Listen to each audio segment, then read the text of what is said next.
Jungle.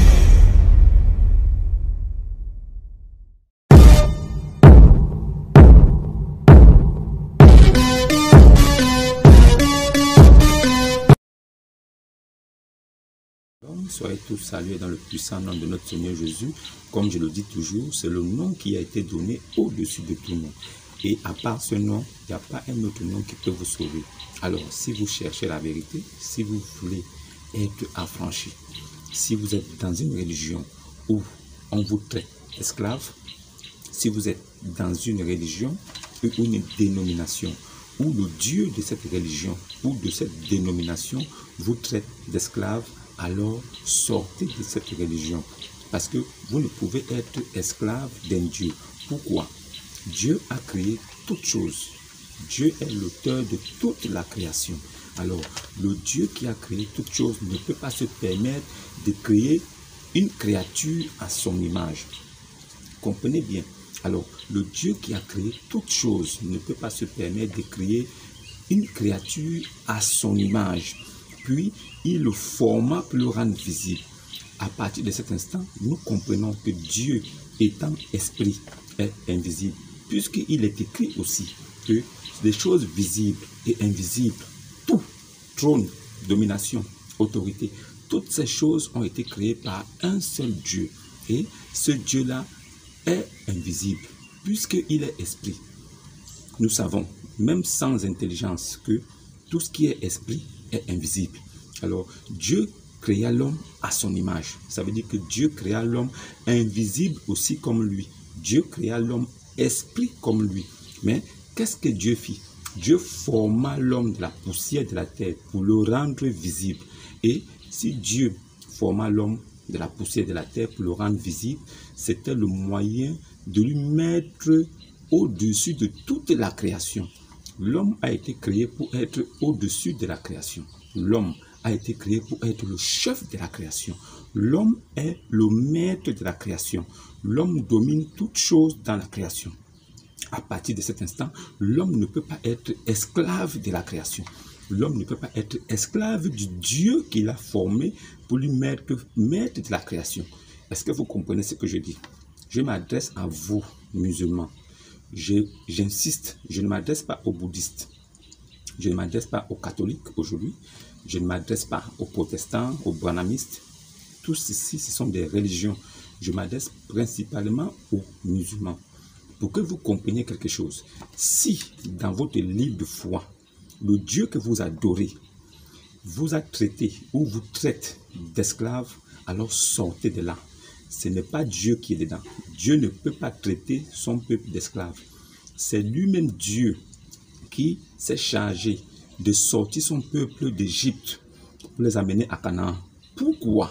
Parce que Dieu avait compris que son peuple souffrait, ils étaient assujettis en esclavage. Alors Dieu s'est porté avec Moïse pour faire sortir ce peuple-là de l'Égypte. Si cela est arrivé, cela signifie que Dieu n'est pas un Dieu d'esclaves.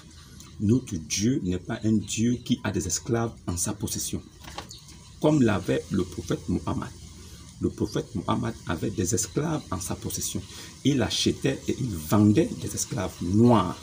Il ne vendait pas des esclaves arabes blancs. Il vendait des esclaves noirs arabes. Il vendait aussi des noirs africains.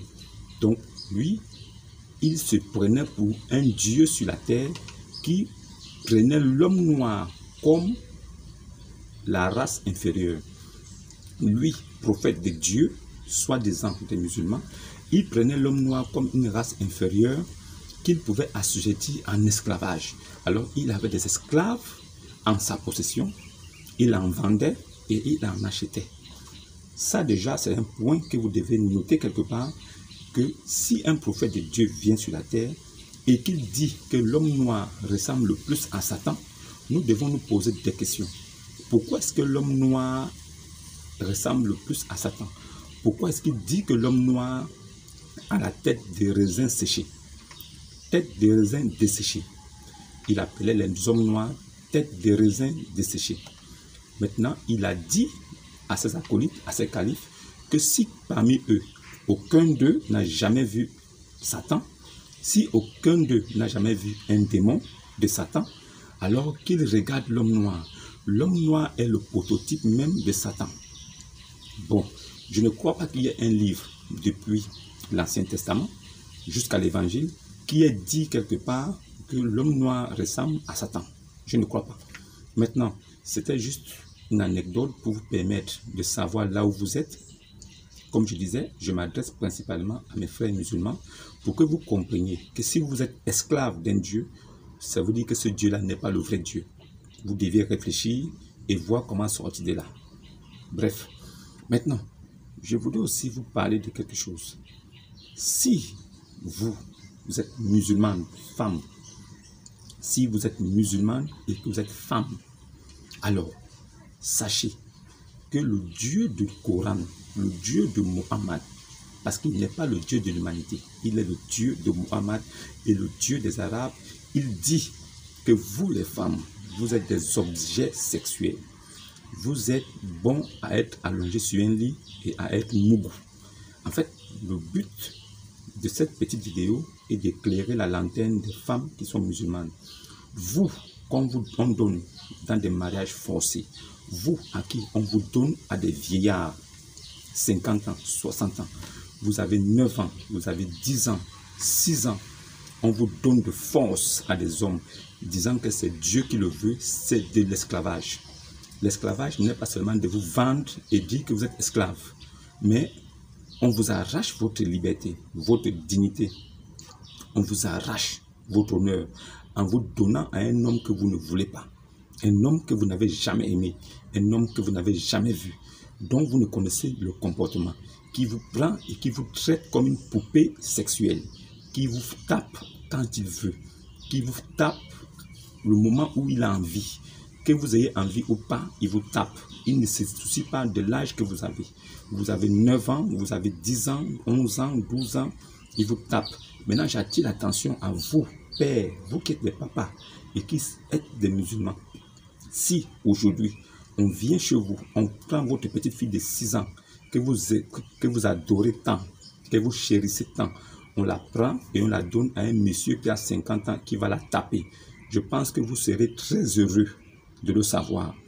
Je pense que vous devez être très heureux de savoir que votre petite fille de 6 ans, on la prend et qu'un vieillard de 55 ans va monter sur elle, il va la mougou et ça va vous plaire. Il faut avoir ces idées-là en esprit. Ne pensez pas seulement que quand vous donnez votre petite fille de 5 ans, de 6 ans, de 7 ans ou de 8 ans à un vieillard, vous pensez que vous avez fait une bonne chose. Posez-vous aussi la question de savoir, est-ce que le Dieu qui vous permet de faire ces choses-là est un Dieu loyal? Est-ce que c'est un Dieu logique? Est-ce que ce Dieu a toute sa tête? Parce que prendre un bébé de 6 ans qui ne sait même pas encore se laver, qui ne sait même pas encore ce qu'on appelle pipi, qui ne sait même pas comment enlever son caleçon pour faire pipi, qui ne sait même pas comment dormir, qui ne sait même pas comment préparer un repas, qui ne sait pas comment s'occuper même d'elle-même, à plus forte raison s'occuper d'un ménage. Une petite fille de 6 ans qui ne sait rien faire, qui ne pense qu'à téter, dormir, jouer avec ses copines, se salir, se rouler dans la boue.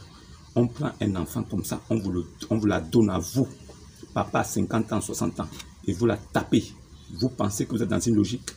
Sachez donc que le Dieu que vous priez, si c'est une logique pour vous, c'est de l'abomination pour Dieu. Le Dieu qui a créé toutes choses ne peut pas permettre qu'un enfant qui n'a même pas encore ses menstrues soit sodomisé, soit touché et soit mouru par un papa. C'est de l'abomination. Et je voulais souligner aussi quelque chose. Que vous sachiez, vous femmes musulmanes, vous n'êtes pas des femmes aux yeux de votre Dieu. Votre Dieu vous prend comme des objets sexuels. Et c'est pour ça que votre prophète lui-même, il a pris une petite fille de 6 ans qu'il a mouru. Comment vous pouvez comprendre qu'un homme âgé, qui dirige une troupe, qui est un chef de calife, qui est un meneur de troupes, qui est un chef de guerre, qui a dépassé la cinquantaine, il prend une petite fille de 6 ans et il la mouru. Et vous trouvez ça normal? Sachez donc que vos enfants que vous avez à la maison, qui ont 6 ans, 7 ans, alors on va les faire les mêmes choses. Et vous deviez être d'accord. Si un homme arrive chez vous qui demande de prendre votre petite fille de 7 ans pour la mener, alors dites oui, parce que c'est bon. C'est la religion que vous êtes dans une religion qui accepte ces choses-là. Et sachez que vous-même, femmes musulmanes, vous n'avez aucun droit, vous n'avez rien. Vous êtes des esclaves, des objets. Et Muhammad lui-même vous prenait comme des objets. Il vous tapait quand il voulait. Et il dit que si vous n'êtes pas obéissant, que vos maris prennent des bâtons et qu'ils vous tapent comme on tape des animaux, comme si on tapait sur un âne qui ne comprend rien. Vous n'avez aucune valeur. Et votre Dieu qui est Allah, lui, il va encore plus loin. Il dit que ceux qui sont musulmans, ceux qui croient au signe, qui sont musulmans, qui respectent la salat, la zakat, et qui croient au signe et qui sont musulmans, rentrez au paradis. Vous y serez fêtés, vous et vos épouses.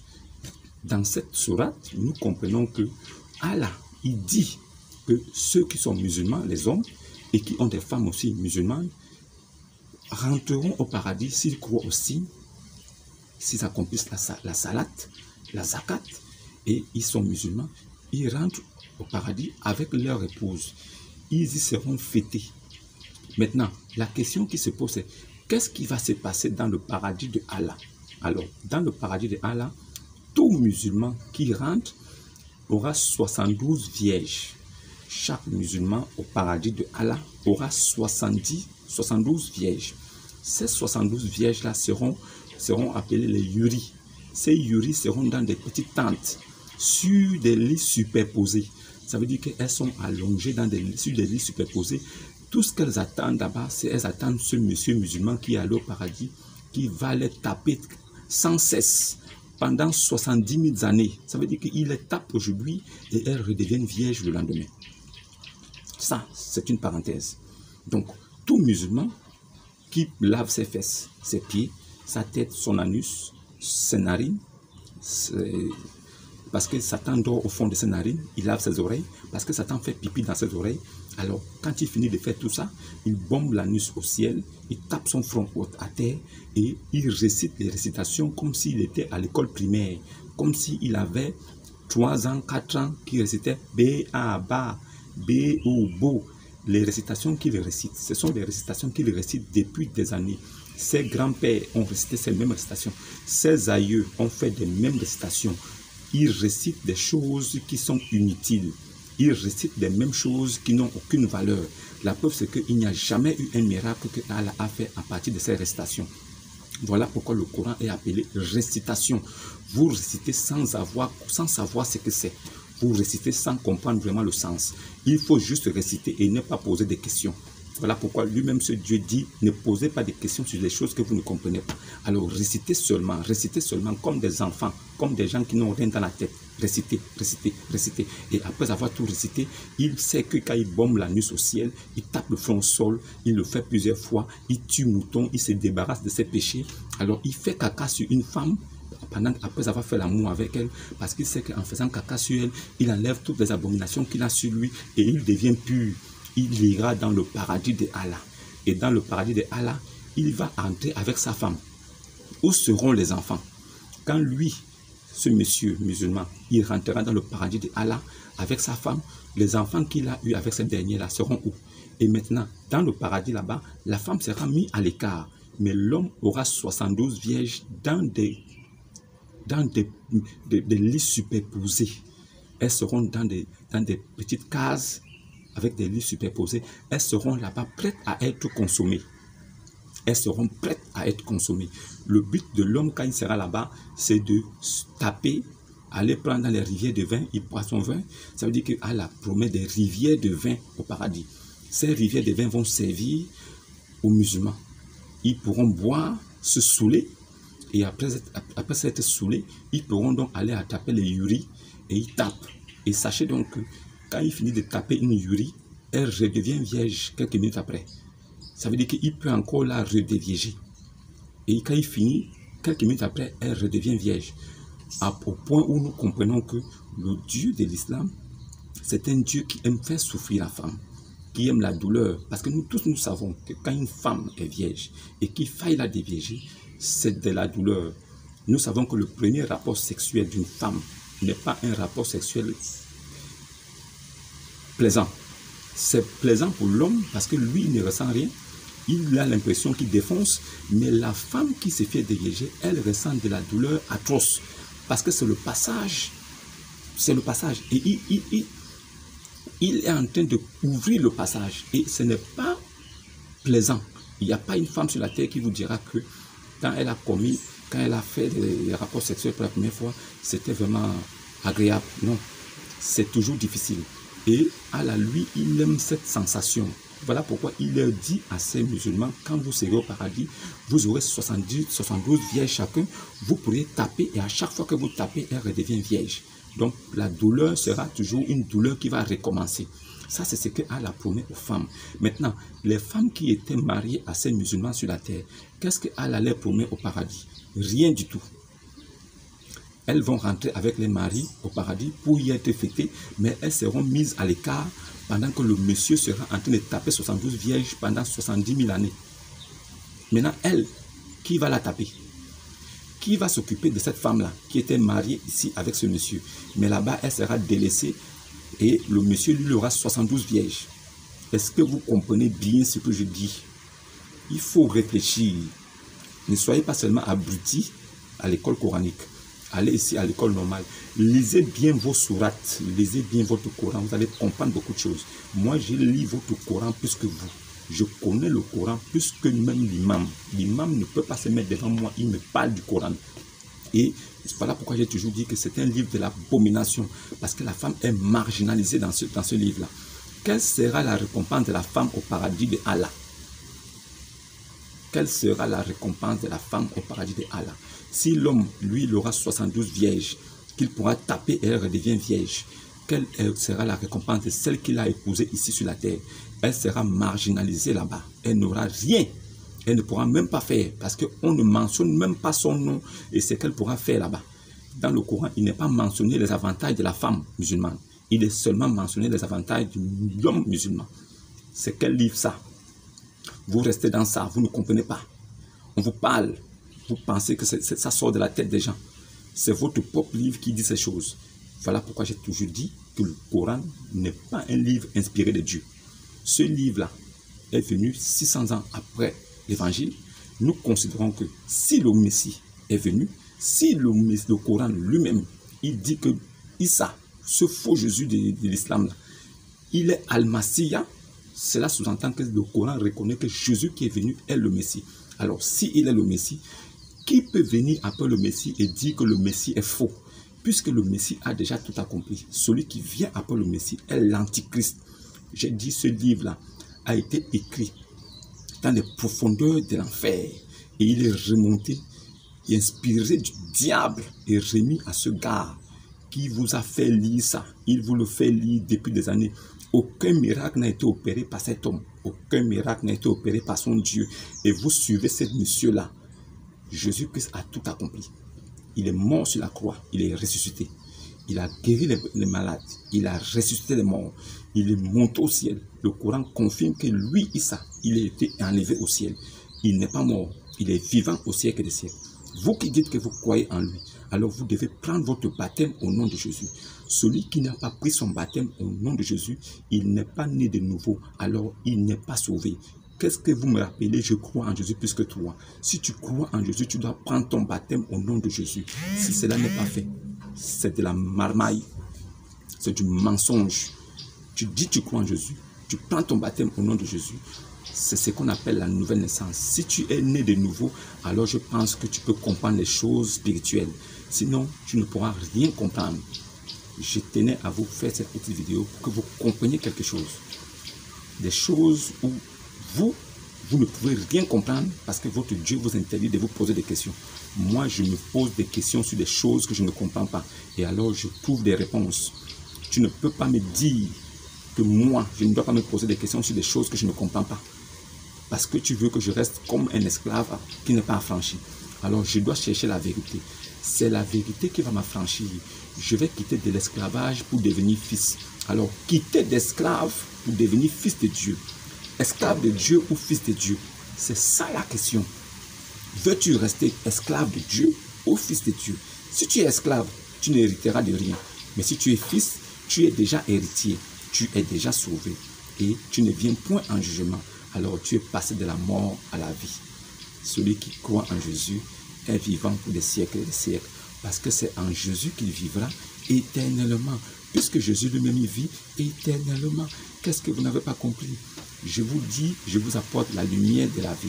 Jésus-Christ a dit, je suis la lumière du monde, je suis la vérité et la vie. Celui qui croit en moi ne périra pas, mais il vivra.